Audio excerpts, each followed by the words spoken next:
to Jonathan Taylor. Huge hole. He's at the 30. He's going to go. 10, 5, touchdown. Jonathan Taylor made a man miss the line of scrimmage and then runs it into Pater for a one-handed INT. Are you kidding me? Kenny Moore. What a play by Nyheim Hines.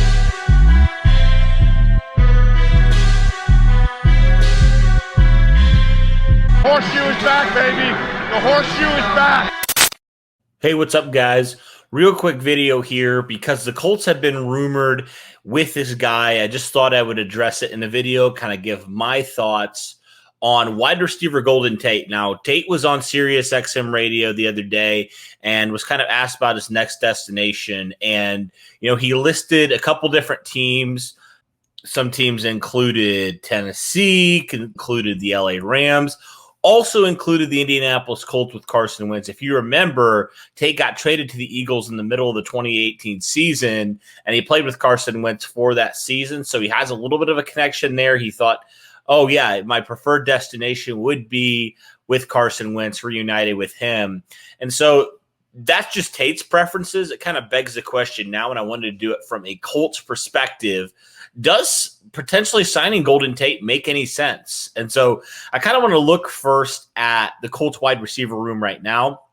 Obviously, the Colts brought back T.Y. Hilton on a one-year deal. They have Michael Pittman, who had a pretty solid rookie season. All signs indicate he's going to go up in year number 2. They have Paris Campbell, who has all the talent in the world. He's just been injured a lot. And they have Zach Pascal. Those are the 4 guys you feel very confident in are going to make the final 53-man roster. So you kind of beg the question now, where does Golden Tate fit in there? And I just don't know if there's necessarily a need unless there's an injury, honestly. You look at Golden Tate, he hasn't been an 1,000-yard receiver since 2017. So it's been a while since he's been there. I mean, the last couple years have been some of his worst years statistically. In 2019, he was with the Giants. So 2019 and 2020, he was with the Giants and really was nothing special. I guess you could point to his 2019 season where he had nearly 50 catches for 676 yards. So, you know, he was solid. He wasn't spectacular. But back in the day when he was with Detroit, he was an 1,000-yard receiver almost 3 consecutive years. 3 out of his 5 years in Detroit, he was over 1,000 yards. So in the past, he's had some production, right? I just don't know with how old he is right now. He's 32 years old, right? So he's a little bit on the flip side of 30.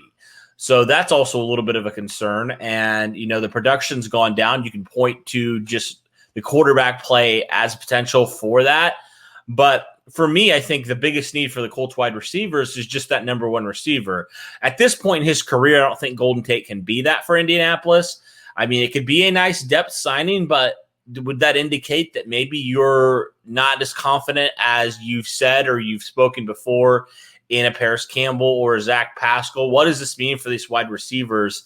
I just don't know if there's potentially a fit here. Obviously, you have that connection with Carson Wentz, which is notable, but I don't know. I just think overall, Golden Tate just doesn't make a whole lot of sense for what the Colts are trying to do at their wide receiver core. Seems like they're trying to have the belief in some of these younger guys.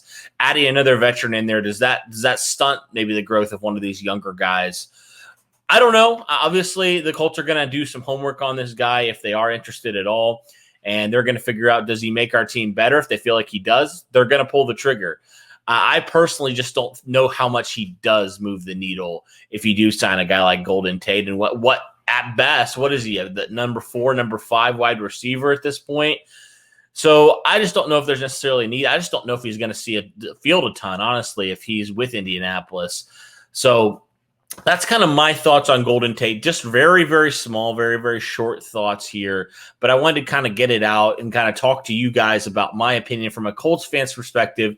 If you're kind of curious where I think they're going to go, are they going to pursue him? I don't think they will. I just don't think it makes a ton of sense for what Indianapolis is trying to do. But, you know, never say never. I've said this before, and the Colts have ended up going and signing a guy. Like, even with Carson Wentz, I said no, please, and the Colts ended up trading for the guy. So you never know in the NFL. That's just from my outside perspective, seeing the lack of production from Golden Tate the last couple years. But you know what? If the Colts feel like another veteran's the move here, I won't question it. As long as they feel like they're getting better with this move and they're moving forward instead of just staying the same, I'm for the move. But I just think, in my opinion, yeah, it just doesn't make a whole lot of sense right now where Indianapolis is with their wide receiver core. But you know what? Carson Wentz needs all the weapons he can get, and so Golden Tate knows him, and that might make this connection a little bit stronger than maybe we think, or maybe I think is a possibility here. But what do you guys think? Would you like Golden Tate in Indianapolis? Do you think it makes any sense at all? Let me know in the comments below. That's my thoughts, guys, on potentially Golden Tate. Not really a big fan of it, but anything can happen, like I said. Thank you guys so much for tuning in. Really appreciate it. And as always, go Colts.